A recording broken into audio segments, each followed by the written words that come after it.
Gotcha. I mean, I do have a question too. I mean, because it looks like a pretty nice house. Have you thought about listing it on like the market, like working with a realtor? No. Nope. I'm gonna sell it myself. I own a. What's up?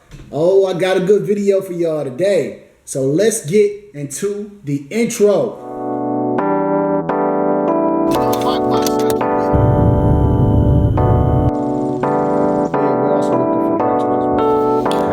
Everybody up there in YouTube land, aka YouTube University.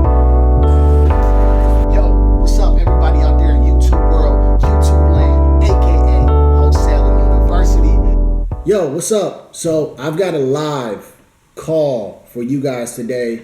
Me talking to a seller. It's a cold call. I mean, it's a live call. I'm going to give you my reactions. Some things I did that were maybe not the best, and some things I did that were good. And then at the end of the conversation, it actually turned out well. So let's get to the reactions. Tell you what I was thinking in between. Let's go.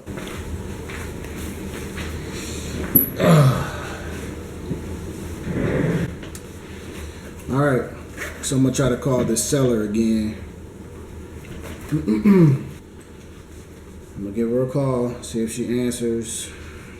Try to present an offer and see if I can get an appointment.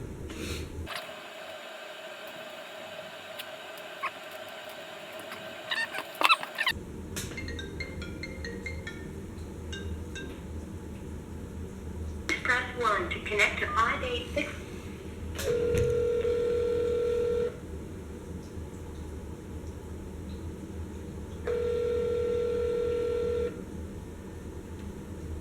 Hello.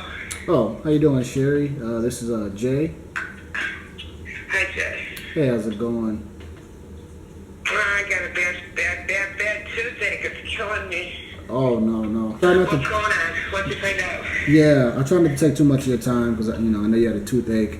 I was just calling because I was doing some research, just kind of looking through just property values and some things as far as what we could possibly offer for it. And just wanted to swing it your way, see if it would work.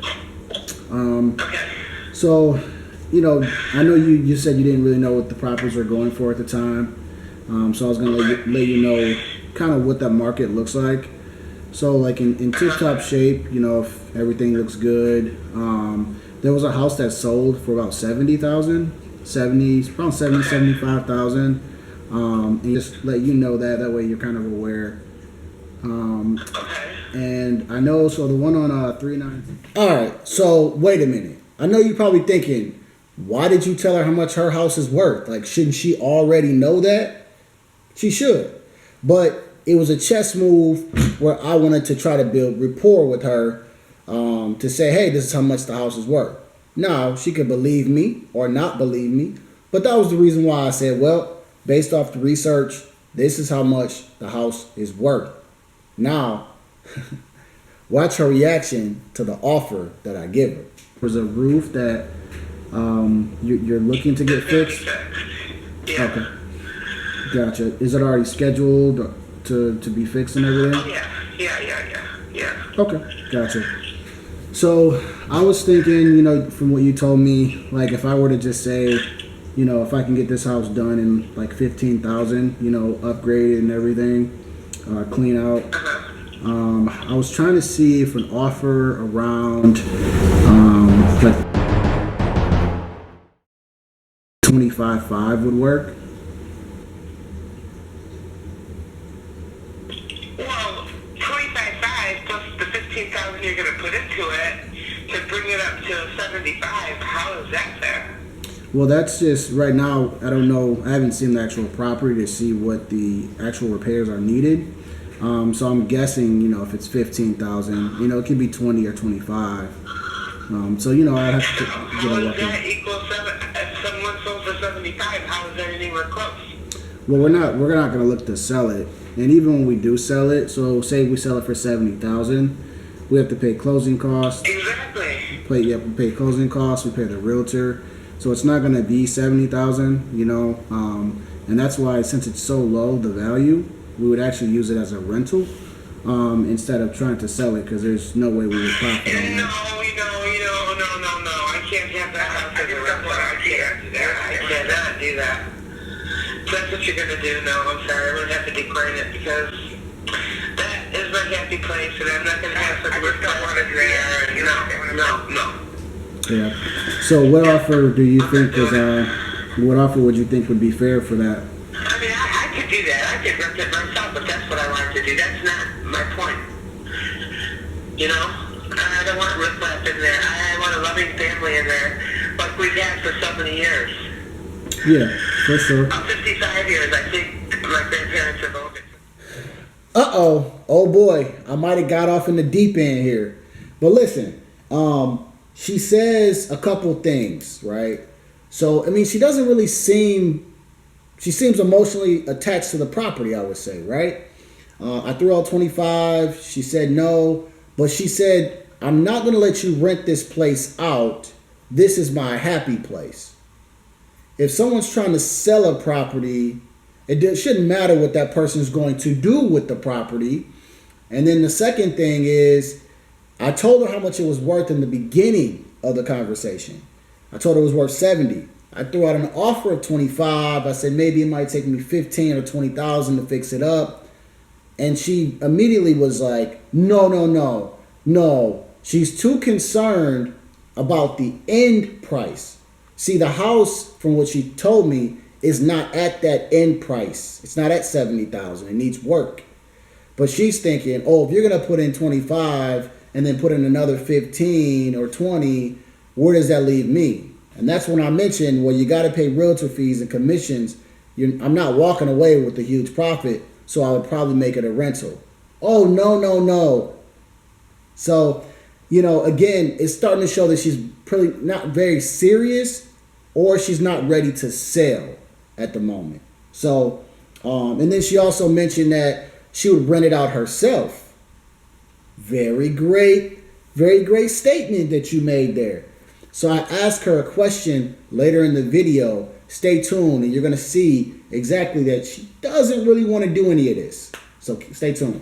There's a few different things we can do, but like, what price were you thinking that you were the one to sell it for? I had no idea. That's what I was hoping you would tell me, but there's no way. 25. I mean, come on. I could get a trailer for 25. Yeah, again, I'm trying to sell 2 houses for my future, and what would that be? I mean, that's 50,000. I mean, that's not gonna. How far is that gonna get me? Yeah, again, like I would actually have to walk through it. All of our offers, it's hard to give it over the phone. But once we see the property, But my children's father, he buys houses and he flips them too. So, Gotcha. Yeah, that makes sense. I didn't want to work with him because but if this is what I'm gonna get over the phone, then yeah, I will work with him because he does the same thing you guys do. Oh, okay. Yeah, I mean, have you thought about actually trying to have him buy the home? Well, he wants my daughters. He wants my daughters to live there. Okay. He wants me to sell it to my daughter on land contract.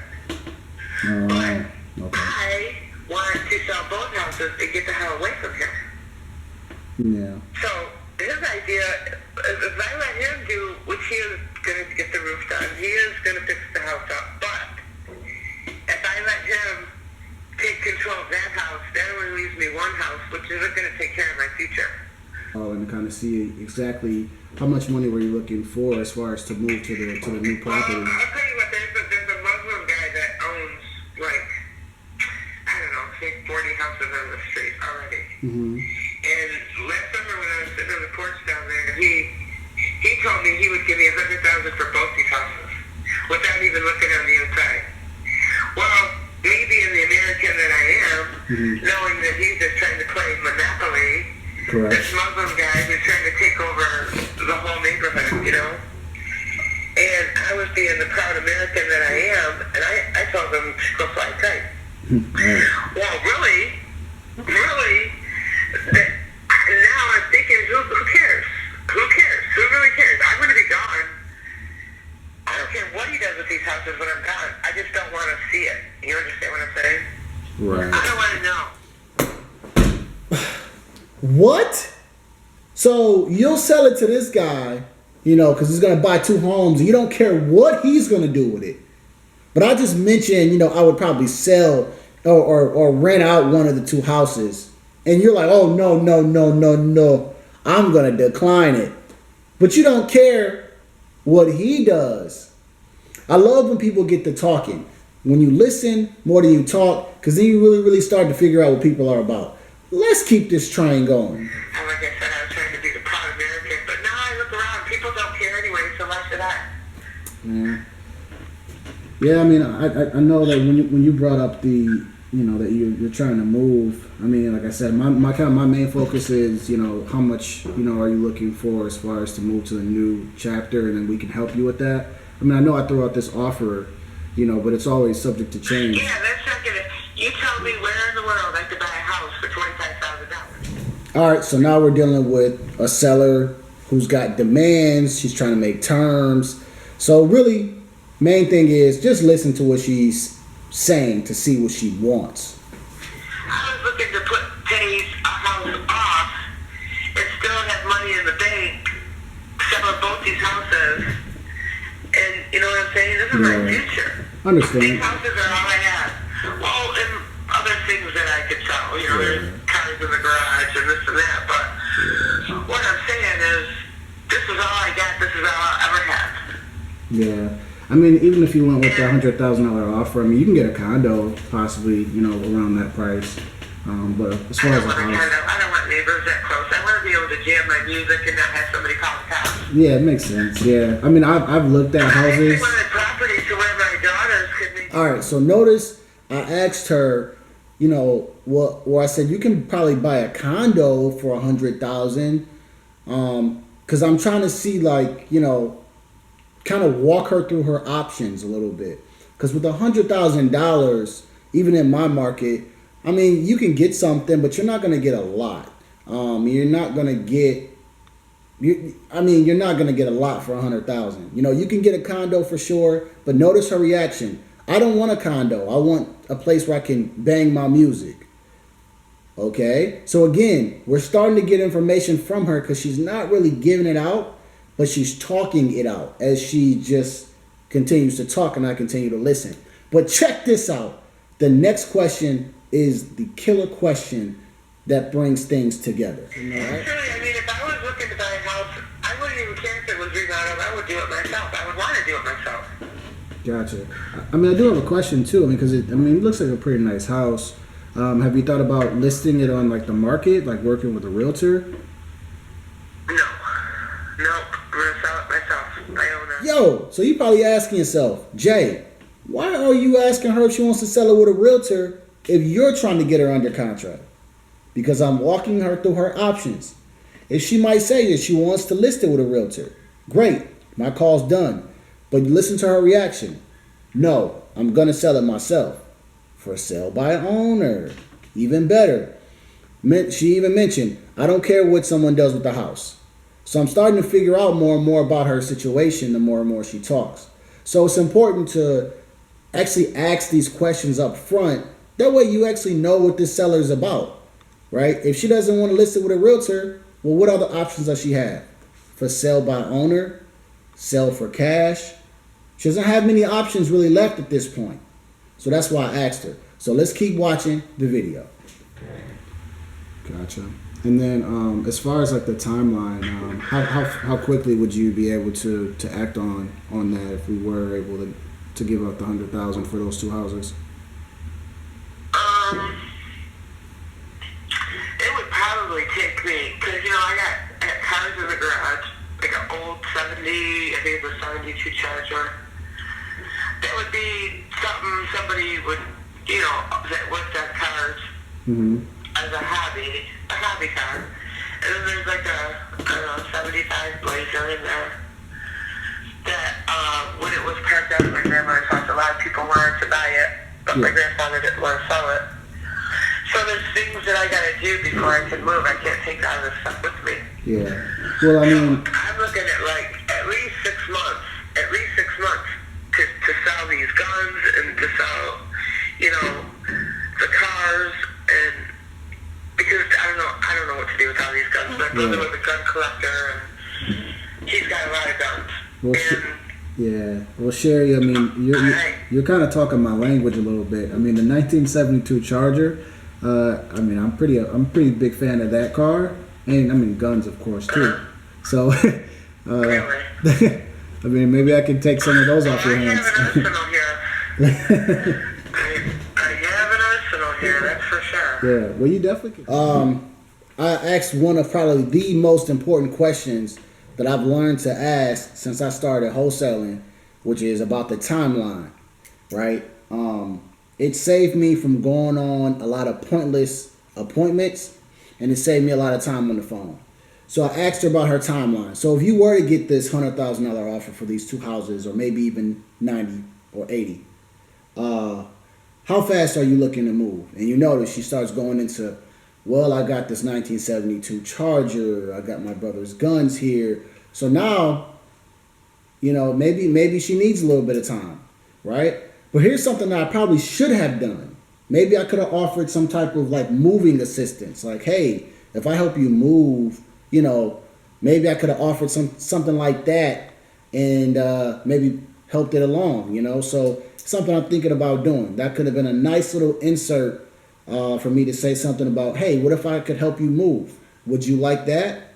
You know, what if I were able to get a truck and blah, blah, blah. Just something to think about instead of, you know, I kind of left it there, which was probably not a good thing. I should have learned more and more about it. But listen to how I tie in what we're talking about now, the small talk, into ending it off and then getting a follow-up call. You know what it is? It's that gold one, the gold and white one. Let me see, gold and white one. It might even be a 70. But like that's not about it brand new. It's been sitting for a while, so of course, you know, I'm sure what. Yeah, it's a lot. Yeah. It's a lot. Yeah, definitely. Well, like I said, They says we'll have an auctioneer coming here. No, because you know what?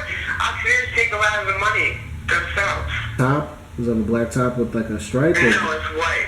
Oh, it's a white No, top. it's white. I want to say it has a swirl on it, like a Nike swirl. I'll keep your number here. I'll create a reminder right now for maybe like every 2 months. House, guns, and cars. House, guns, and cars. House, guns, and charger. Yeah. There you go. You know who it's me. Definitely. Well, definitely, I'll let you go here. So And keep in touch. for sure. And I wish you nothing but the best. And just let me know if anything ever changes, okay? I sure will, Jack. Awesome. Thank you, Sherry. Have a good day. You too. Bye. All right. So that wraps up the call. And notice how I just kind of talked about the things that we hit off well in the call. We talked about the cars, the guns, and I wished her nothing but success on the property. And I told her, hey, I'm going to follow up with you every 2 months, okay? So basically, I'm letting her know, hey, I'm going to be giving you a call about every 60 days to follow up. And that's how I ended the conversation off. She was okay with it. She agreed to it. So that's how I wrapped it up. So it went from a real rocky call to that offer to us ending on a good note. So real quick, what are a couple things that I did that needed some work, okay? I would say I could have done a better job at controlling the conversation, just asking more strategic questions up front instead of maybe dragging it out a little bit. I could have educated her a little bit more in a more effective way. So I could have maybe, educated her on, some things. If she was a landlord, have you been a landlord? Hey, these are some things to think about. Okay, you're for sale by owner, and maybe educate her a little bit more about the processes. I could have did that. There's always room for improvement, always. And I think the things I did well, I did ask her some key questions such as timeline, would you list it with a realtor? Why don't you let your father's child buy the house? Like all the things that she was coming to me with, I was sending questions back, and then she was basically replying with I don't want to do that, but if I have to do it, I'll do it. And you can tell she was very hesitant. So I did ask some pretty key questions that avoided me from going to an unnecessary appointment, which is the timeline question is saves it all the time because you're either ready or you're not ready to sell right now.